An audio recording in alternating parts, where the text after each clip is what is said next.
Assalamu alaikum, everyone, and welcome to another episode of Daanish TV's English language TV channel, the global voice of the Center for Islam and Decoloniality. And once again, we are joined by the one and only grand chessboard geopolitical analyst, the premier one of the premier ones in the world today, Pepe Escobar, who's just such a dear friend and very generous with his time in accepting my invitations to come on the show. The man is wanted everywhere, and so it's I can't thank him enough. And this time it is an opportunity of the next degree, the next level, because his book has just come out, which is fantastic, on the raging 20s, great power politics meets techno-feudalism. And I wish I could ask my viewers decode that second part, or even the first part. But this is why we have him here for. So I think that introduced him last time, but once again, Pepe Escobar, for the last several decades, truly what you can call, like he likes to call himself, a global nomad. But that the occupation of that global nomad is doing the finest investigative journalism that's there, with the finest analytical mind that's possible. So this is what we have had from Pepe for many years now. And if you don't read his articles, then shame on you, because the pieces that he produces, it's not just the analytical perspective that he brings that is so unique. It is the wit that which he writes it, which is, I think, unparalleled amongst writers that I engage in all the time. So Pepe, welcome back to Daanish TV. Well, salam alaikum, everybody. A Buddhist hello from Thailand, where I am. And well, after these absolutely wonderful, generous words from my very good friend Junaid, wow, I hope I can do justice. Yeah. Well, we are men of truth and justice. So regardless of what happens on the show, our credentials are set. Okay, so I want my log cabin in the Karakoram right now. This is the deal that we've made with them. This is the deal. We can have him on this many times. We have to have a log cabin in the Karakoram. So last time I was telling before the show for our viewers that Pepe is someone not unfamiliar with this region. Maybe very briefly, you can just mention the times that you have come here for coverage and so on to Pakistan, Afghanistan, this area in the past, and then we can go into the book. So just for the viewership, I think they would like to know that, okay, well, Pepe Escobar is not just a Brazilian journalist sitting in Thailand, that he knows something about this region as well. Well, yes, I was born in Brazil from European families, of course, but I started traveling very young, and I am really a global nomad since the mid-'80s, when I was working at a major newspaper in Brazil until 1985, and then I started as a foreign correspondent in 1985, in fact, in Europe, in the US. And then in 1994, I moved to Asia. So since 1994, I have been living in Asia most of the time, maybe 70% of my time, in different bases, in Singapore, in Hong Kong, and these past few years, essentially in Bangkok, which is now an absolutely terrific city. It's one of the most fascinating and dynamic global metropolises anywhere, you know. And it's great because I saw this transformation since the 90s, you know. Yes. And my first professional trip to Pakistan was in 1997. So I have been following Pakistan as close as I can since 1997. I went to Pakistan many times, especially in the late 90s, the early 2000s. And then there was a lull for a long time, unfortunately, during the 2010s. And my last trip was in 2018, when after meeting Junaid in Islamabad, I went to one of my absolute favorite places on earth, if not the number one, the Hunza Valley, where I really plan to have one day a very small log cabin and just, and just be in the middle of the Karakoram. There's nothing better than this. There's nothing better. No. This is so fascinating that you're saying this. This is always on the minds of myself, Dr. Ijaz Akram. Ijaz knows the region very well. Having a retiring home, a cabin somewhere there in the Hunza Valley. Ijaz apparently knows the Hunza Valley very well. Now we talked a little bit about it. Yes. Yes, absolutely, absolutely. So I'm very, very fond of northern Pakistan. Let's put it this way. I've been to Balochistan, but only once. Unfortunately, I want to come back as soon as I tried last time, but it was very hard for a foreign journalist to visit Gwadar. I understand why. So I hope next time I will be able to go to Gwadar and then travel around Balochistan as well. But, this first experience in the Karakoram in 1997, I told Junaid this morning, I was looking at the Sony Mini DV footage that I had shot in 1997, and it's something absolutely amazing. It's a world that doesn't exist anymore. And of course, as you well know, now there's the new Karakoram, which is the 21st century Karakoram, ultra modernized, etc. So it's very close to my heart. Apart from everything in geopolitics that involves Pakistan, which I'm always interested in. But for me, there's also an emotional attachment, elective affinity aspect of absolutely loving the place. No, absolutely, absolutely, and as you say, the new developments in that, even that is equally impressive to be able to. And of course, this is the Chinese can do anything in any at any height, at any. It's incredible what is actually even going on today. It's very impressive, very impressive. Absolutely, and the China-Pakistan economic corridor, which is I've been writing about the new Silk Roads since the beginning, since 2013, etc. So I follow it very closely. It was supposed to be my next book, but then obviously 2020 turned everything upside down. Right. So now this book is gonna happen later, and then I can integrate the new Silk Roads with the Eurasian Economic Union and the Eurasian Century that is being formed as we speak. Right. Absolutely, absolutely, and that's good for us. Our good fortune that we still have something to look forward to more and more of Pepe's insights into whether it's in his books, his commentary, and so on.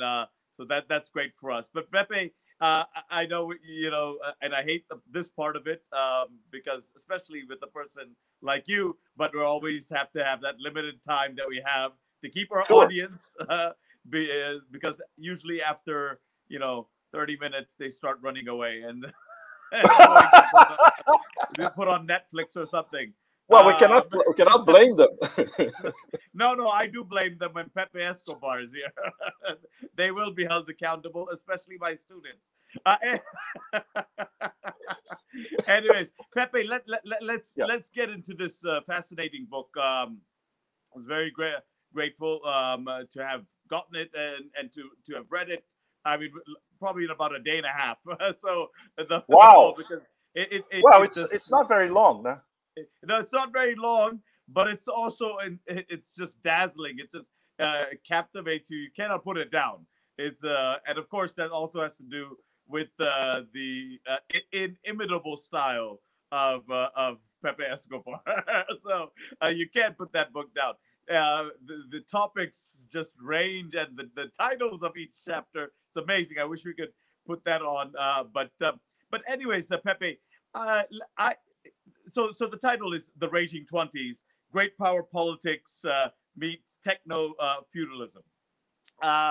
First of all, why did you choose this title, particularly starting from Raging Twenties, and then you can work your way downwards to the subtitle? Of course. Raging Twenties, of course, it's a pun about the Roaring Twenties, no question. And in fact, if you could tell a little bit, what was the Roaring Twenties? Well, the Roaring Twenties were, especially in Paris, or especially the way they were depicted in Scott Fitzgerald's short stories and novels, was something absolutely. It was a time of post-war, time of hope, a certain glitzy decadence, but mostly hope and swinging. Like, you know, years before the swinging 60s in London or in California, we had the swinging 60s in Europe post World War I.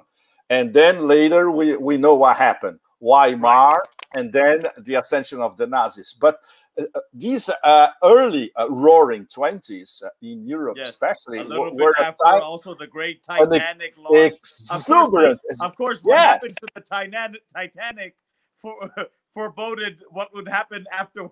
Foreboded was a pre-metaphor of what would happen later. You're right.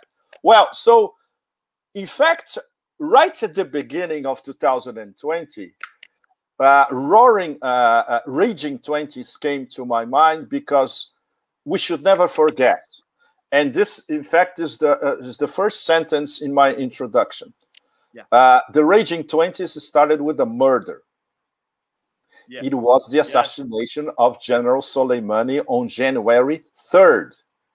And for me, it was like a lightning bolt, because I was in Sicily. And in the previous night, we had been until 3 in the morning talking about, okay, so what's going to happen in the new decade, you know? And then we're talking about China, about Russia, about the US, about Iran as well, about the possibility of maybe an infinite Syria war. But nobody could ever imagine what would happen on January 3rd. So I think that set the pattern for an extremely tumultuous decade. And I didn't include my first article in this book, in this compilation. In fact, I prefer to include the last one, which was in January 2021, reflecting 1 year later about the start of the Raging Twenties. So this is one of the narratives. You have two parallel intersecting narratives in the book. One is the big power competition, United States, Russia, China, and another major player, of course, Iran, because Iran is right in the middle of the Eurasian century, and Iran is this major obsession along the Beltway in the US with neocons, with humanitarian imperialists, with so-called progressive Democrats, you name it. So Iran is always everywhere in terms of geopolitical discussion.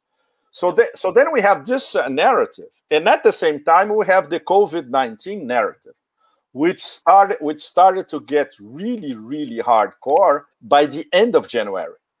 So last year was the year of the non-plague, let's put it this way. We didn't have a black plague like of COVID-1984.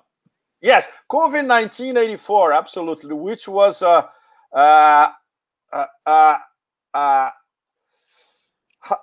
can I put it non-ideologically? A situation involving healthcare that was manipulated by different agendas, and it became a big tech surveillance, total control narrative. And that's why you have Techno-Feudalism in the title as well. Because as we were following... Unpack that, Pepe. Techno-Feudalism, what do you mean by that? Exactly. I borrowed the term Techno-Feudalism from a very good French study by Cédric Durand. He's an economist at the Sorbonne. He published a wonderful book, which unfortunately, you can only read it in French. There's no Anglo-Saxon translation so far. And he elaborates on the concept of Techno-Feudalism. So, and there is one of the articles is, in fact, is focused on his book. I try to present his book to an English-speaking audience, essentially. Right. And so far, the best, I would say, technical explanation of how Techno-Feudalism works was by Durand. We have very good philosophical debate. Giorgio Agamben is part of it, of course. Zizek has tried his hand at it as well. We have many links to what Foucault and Deleuze wrote from the 60s to the 70s especially. But the great thing about Durand's book and of course, is that it's very technical. Foucault speaks to, is it Lao Tzu in your work, in the book? Well, yes, because, and this is, I'm glad that you brought that up, because as these two narratives intersect, great power politics and Techno-Feudalism, we can have a dialogue of cosmologies and texts as well. And I bring Confucius, Lao Tzu, I bring Foucault. So I try to organize a sort of indirect dialogue between Lao Tzu and Foucault, for instance. You know, and a society of total surveillance, which is what we're living now under big tech. And the way the Chinese conceptualized the plague, being ill, or a consensus in terms of fighting a big epidemic. So you if you read between the lines, you see the absolutely different approach between a Confucianist, Taoist, and Buddhist society or societies compared to the way the West dealt with COVID-19. No, so I'm not. That's Pepe. If I can just stop you, I think because I think that'll be one of the 2 or 3 themes that I do want to take up, because it's amazing how you weave these in, this kind of the old kind of philosophical wisdom traditions of with going back to Confucius and within these the Buddha, within the Eastern traditions, and how they have responded within, as you say, this crisis that we've been, and how what they also have to teach us in terms of not only how to dealing with a very specific problem, but also a more longue durée approach to the longue durée understanding how the world works versus some of the grand Western narrative, putting it broadly in addressing many of these issues, and in terms of their simply their hegemonic impulse of militarism and so on and so forth. So what do these people have to teach us, these great wisdom traditions of these great philosophers and of these traditions? Well, I brought the Western tradition to the dialogue as well. You're going to see there is a column that focuses on the Stoics. Yes. With a huge place for Marcus Aurelius, which is relatively known in the West, but mostly at an academic level, right? Right. And who does I'm forgetting Aurelius speak to? I think he engages. Marcus Aurelius speaks to. I'm forgetting in the book. He speaks to one of the meditations and the meditations by Marcus Aurelius. In some Western countries, on and off, it even became a sort of odd bestseller on and off, because he speaks in aphorisms essentially, but they're so absolutely pertinent to what we have been living nowadays. You know, and I brought Seneca from the Roman tradition as well, so we can learn not only from Lao Tzu, but we can learn from the Western tradition as well, Seneca, Marcus Aurelius, etc.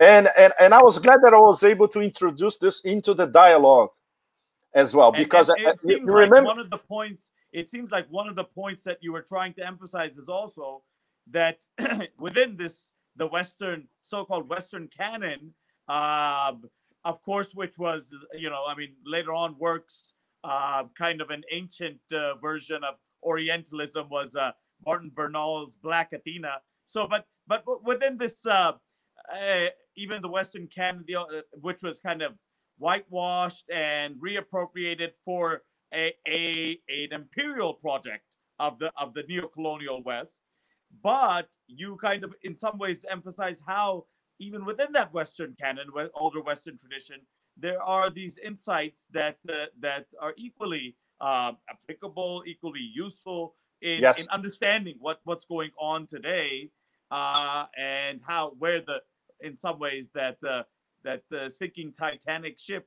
known as the West, you know, where it's gone awry, you know. Well, but when we look at the configuration nowadays, especially between the U.S. and Western Europe, wow, we can say there is a flotilla of Titanics, no? At the moment. It's something, especially now, when we have a new administration that in just 1 month they restart bombing places where they are illegally. Right. Just like we knew this would happen. But come on, obviously, Pepe, you know, this is the entry into the club of being presidential. When you you have to launch an airstrike to officially be the president of the United States. No, because then you're going to become presidential. Yeah. This is one of the most sorry to name the dear friend, but one of the most absurd first comments he had, Fareed Zakaria, when Trump. Now we finally have seen his presidential qualities. But they were parroting the same thing earlier this week, right? And in fact, it's a decision that was not made by the current, I would say, scarecrow in the White House. His handlers in the U.S. they took this decision. It's a completely different story. Of course. But in terms of this is actually one thing I really love about both within the book and in your general commentary running throughout is that, and which people I think that really do not grasp too well because it's all the drama and limelight of one presidential election to the next and the personalities involved, etc. Now, Trump was interesting because there was a real kind of a real conflict between kind of some significant sections of what we can call the deep state or the military intelligence apparatus. There's no question about that, and the certain kind of sense of kind of who the Trump and his unpredictability, whether he really understands what American empire, how to sustain it, and so on, and so there that was an interesting. I think you may agree, an interesting set of years when he was in power. But I think that the larger point that you make, that look, we have Biden, and people will say, well, this is the Biden administration. Now Biden's going to make this policy, and now he's and this thing. When they really don't understand the deep-seated factors of the national security states, that has its interests and that knows exactly what to do in the world, or it thinks it knows exactly what to do to try to retain some form of hegemony. It's what they always do. Well, we know all their tricks. In fact, by now we know their full bag of tricks, from shock and awe to sanction ad infinitum. We all know this. The thing is, they are incapable of learning about their mistakes. For instance, they haven't learned anything about the absolute failure of the forever wars, especially Afghanistan and Iraq. And in the proxy war in Syria, they're repeating the same mistakes. And now they want to prolong the war in Syria indefinitely. Lavrov this week, he said something absolutely extraordinary. He's being Lavrov. He's fed up with those clowns. Fed up. And when we look at the extreme sophistication of Russian diplomacy, to reach that level is because they really can't stand anymore talking to a bunch of people that are, they're unprepared for anything. And Lavrov said, look, we have very credible information. And he said, we want to confirm with the Americans directly that the Americans, not only they want to prolong the Syrian war indefinitely, they want to dismember Syria.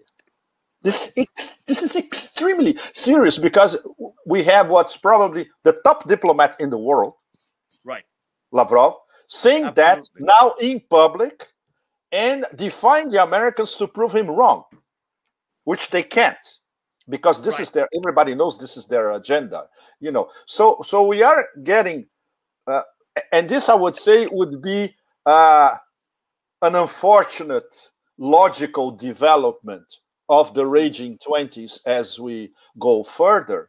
The inevitability of a frontal clash between, especially, I would say, the US, NATO against Russia is becoming more and more inevitable in the long run.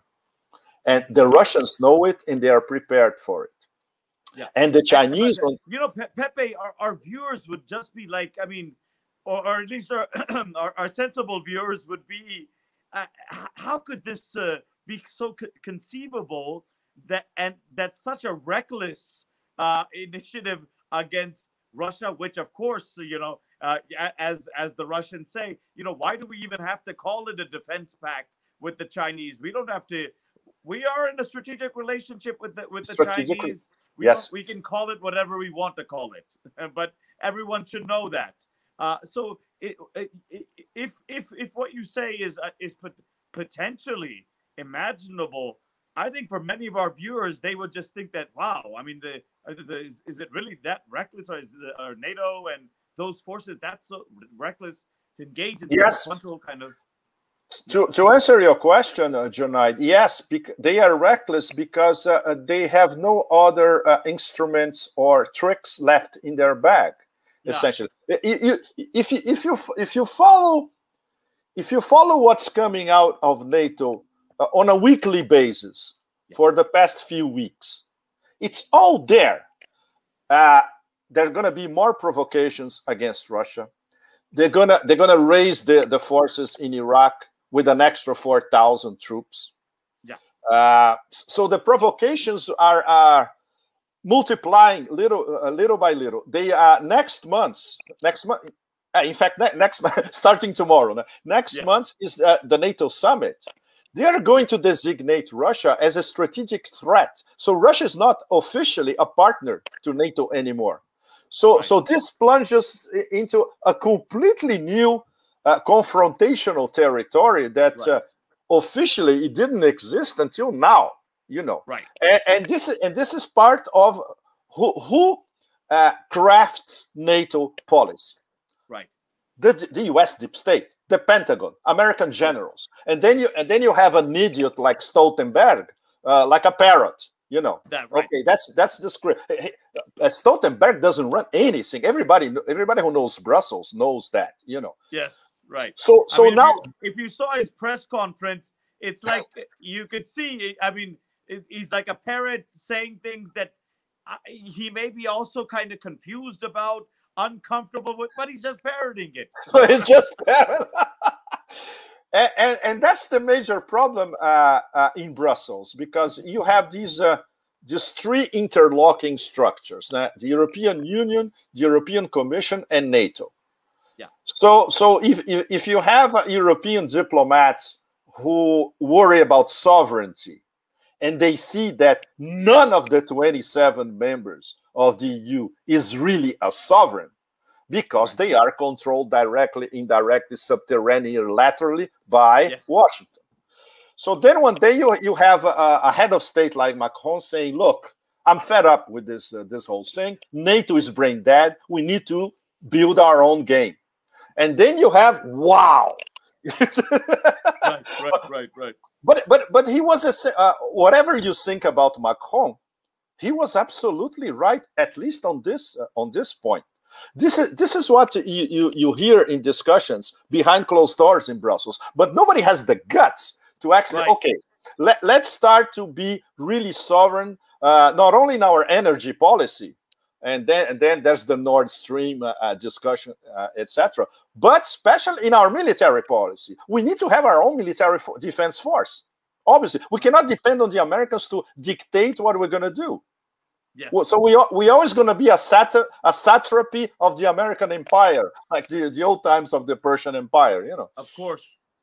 Yeah, and the thing, Pepe, is that, but I think some of us, you know, either were just too optimistic, but thought that maybe since the war on Iraq in 2003, that maybe the rift between Washington and Europe, continental Europe, may have started much earlier, and by now, you know, it should have come to kind of a certain, you know, it should have been very clear. The battle line should have been very clear. But we have constantly also seen the Europeans very, very weak and timid.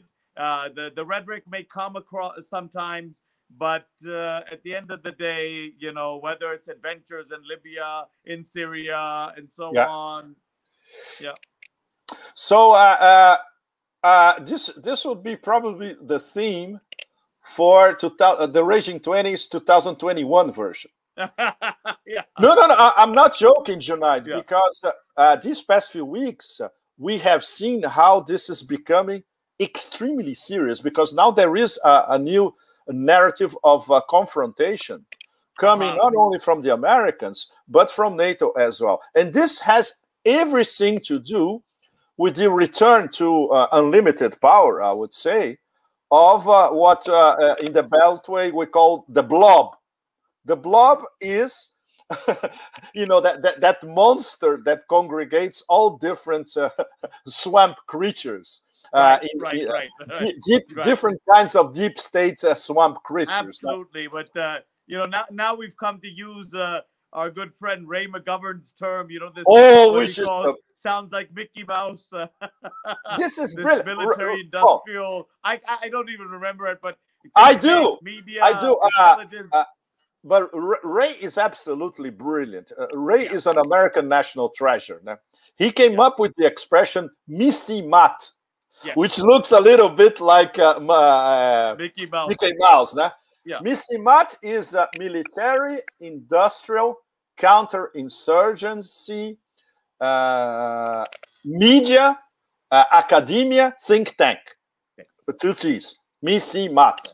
In fact, we could add big tech to it as well. So it will be Missy Mat 3, 3 T's with big tech as 3.0. well.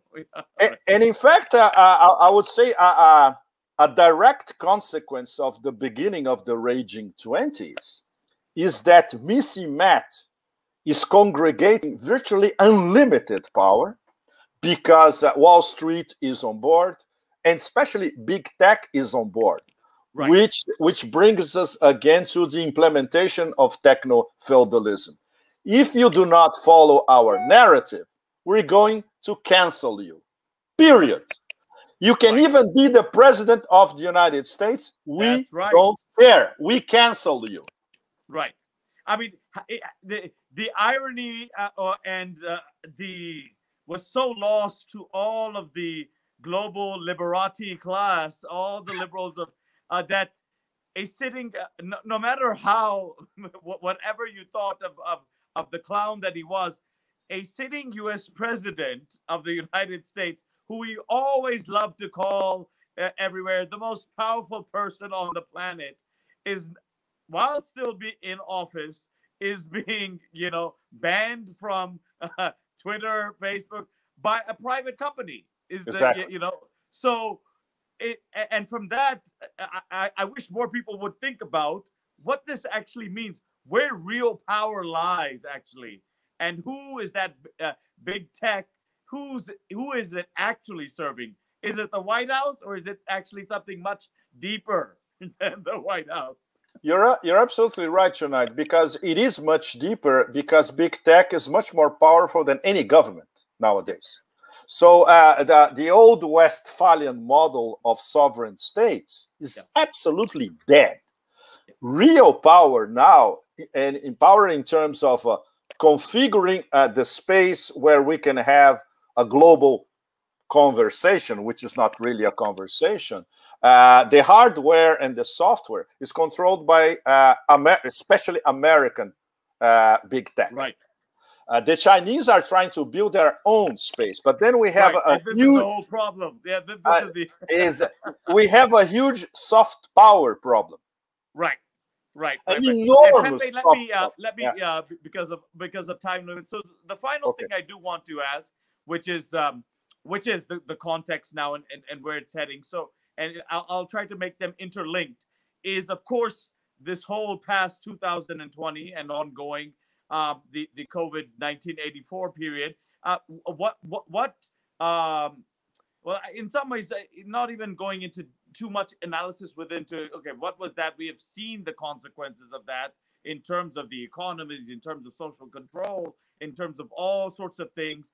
But I'll even fast forward you to say, what do you see coming after the post-pandemic world, as well as the second part, which is, of course, has been something that has been now going on for a decade, or at least definitely heightening to over the past 5 years, the new Cold War and the rise of certainly the Eurasian integration and the rise of the East, of Asia.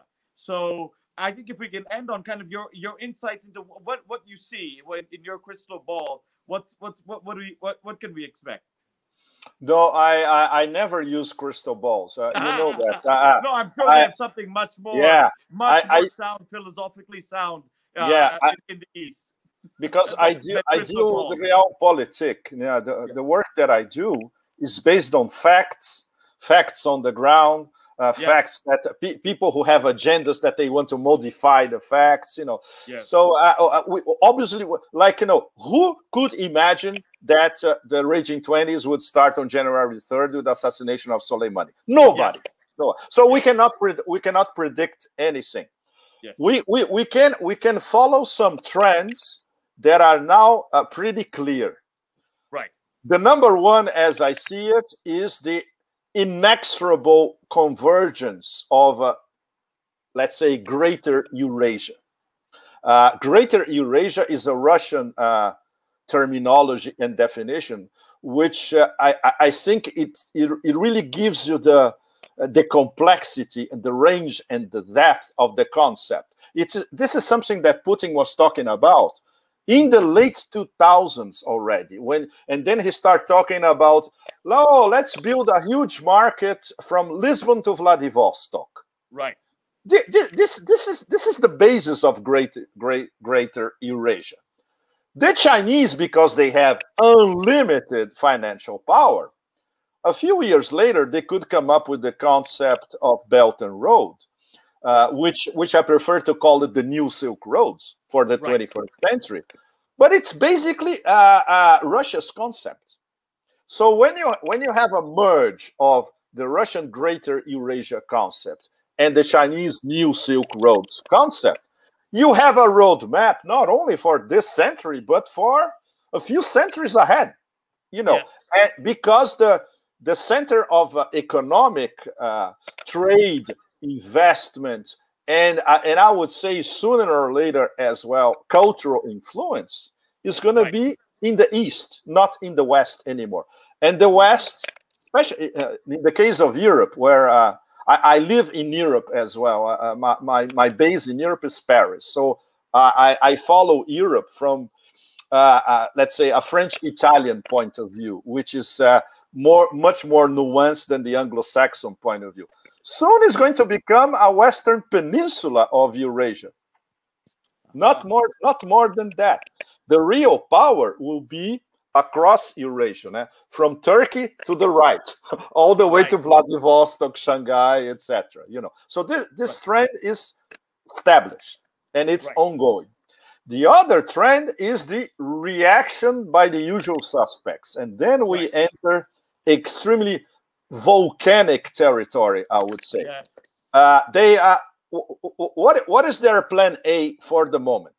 The Great Reset, which, as we all know, is a scam, essentially.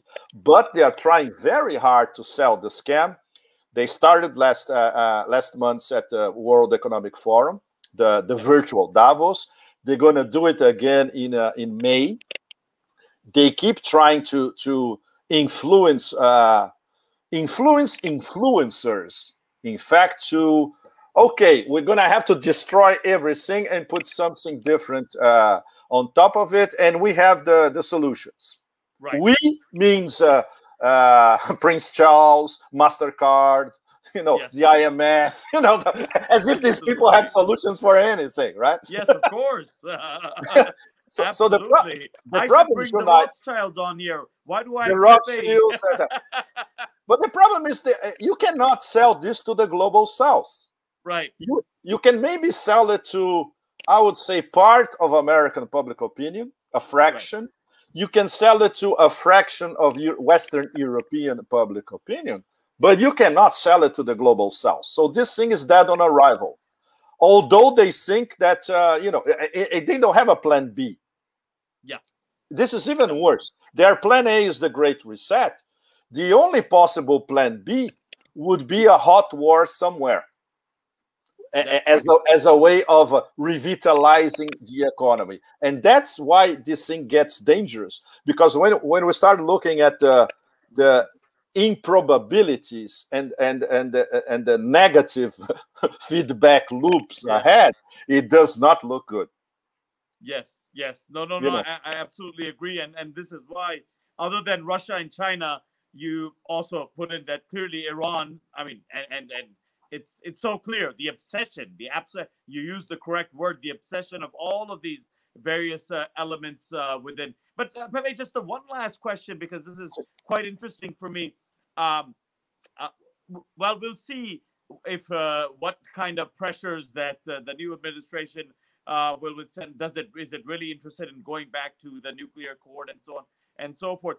But now with this, the release, and of course it's not in the book, but the release of the Khashoggi report, etc. Yes. I think you and I always agreed that, I mean, the deep state and the military intelligence apparatus, they were uncomfortable with MBS. MBS was basically Trump and Kirshner's guy, and they had direct links, etc. And the deep state had more traditional kind of their people within the Saudi royal family, and so I'm sure that they were just waiting for the right time, and so it's. Do you see the possibility that there may be a willingness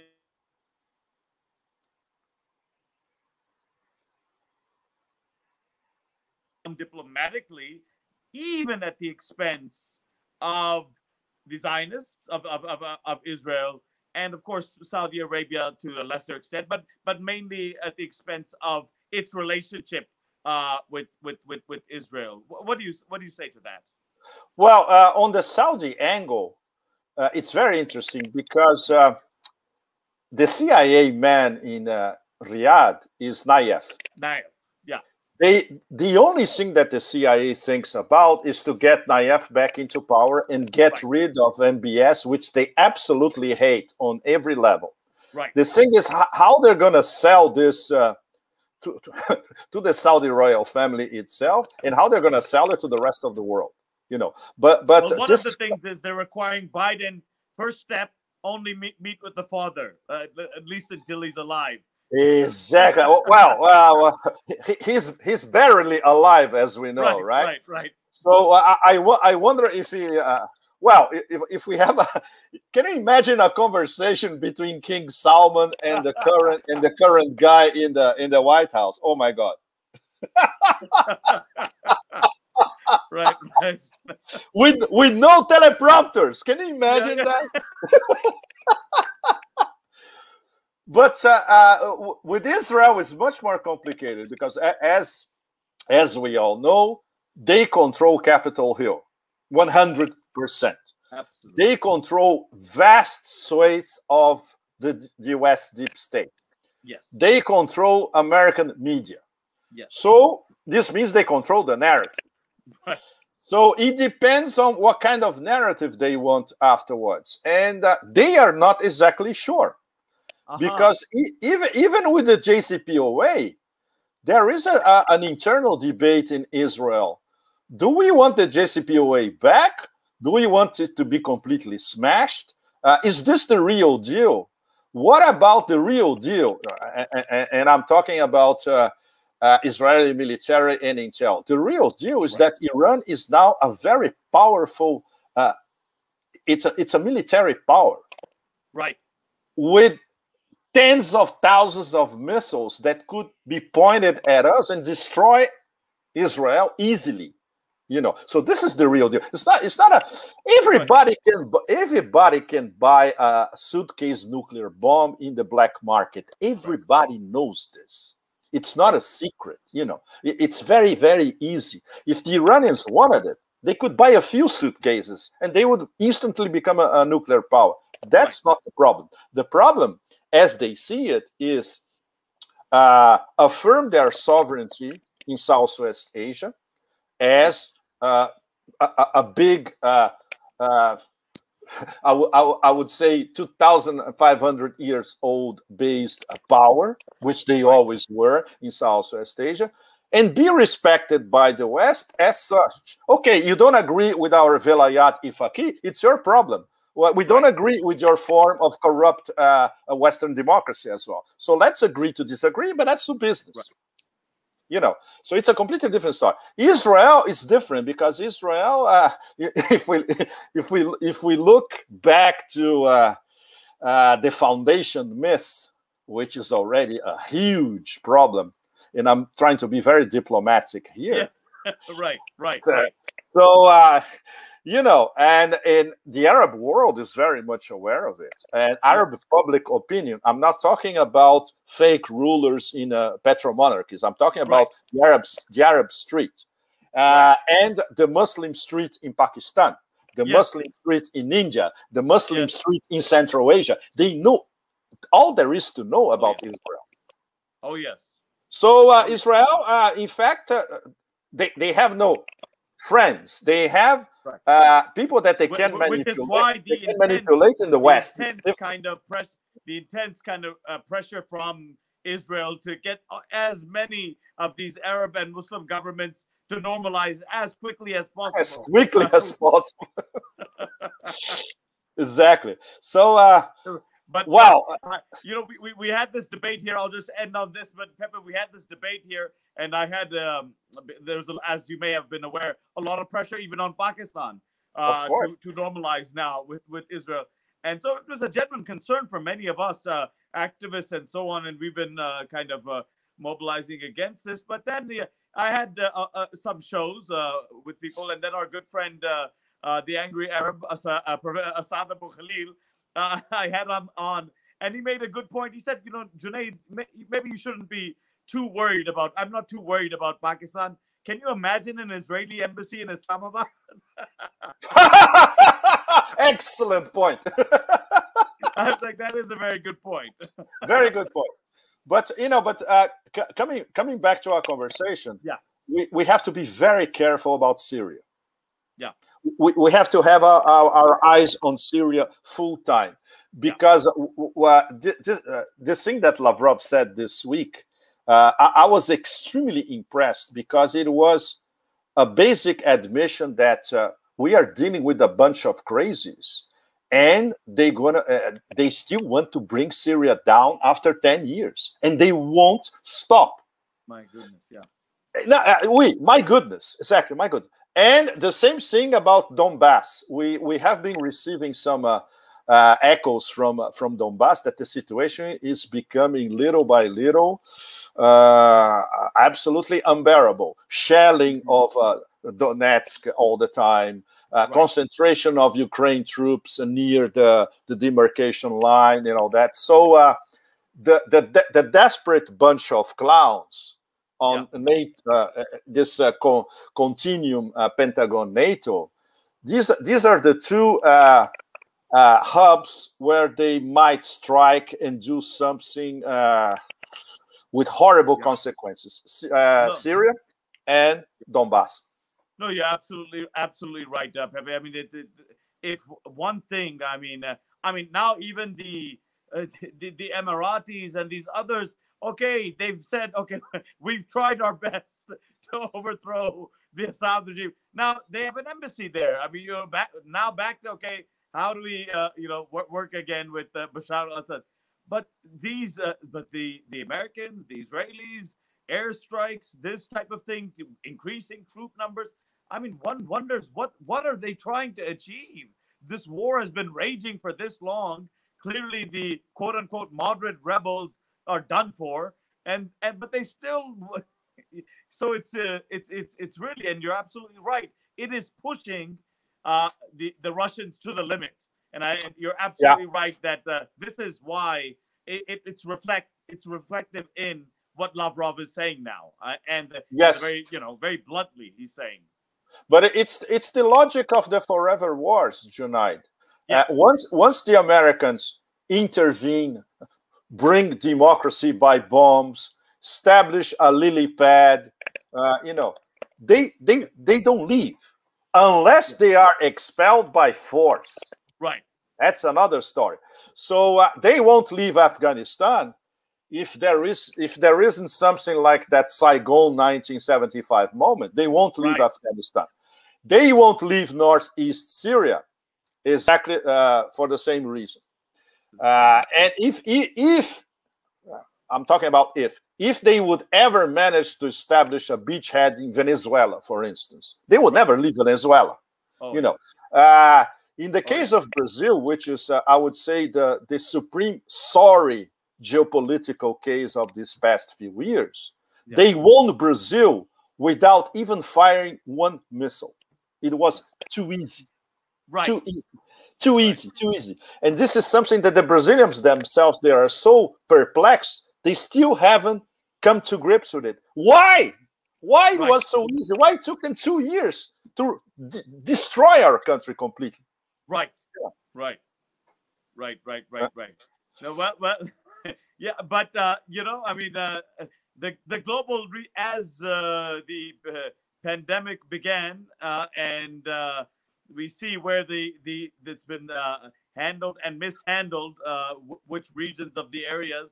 The global reset may also then, we don't necessarily have to be too negative about that, and we may actually have some optimism in that global reset as well, when things in some ways go back to a normal in which the global south, the developing world, gets clear of the type of agenda that I think that the masters of the universe continue to try to impose on them. And this was, of course, just one way of doing that. But let's see, these discussions will be ongoing.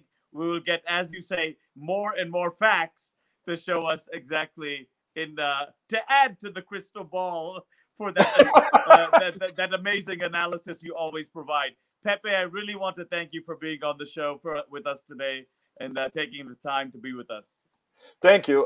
Thank you, everybody. It was an enormous pleasure, and I hope to be back. And talking to Pakistan for me is in the heart.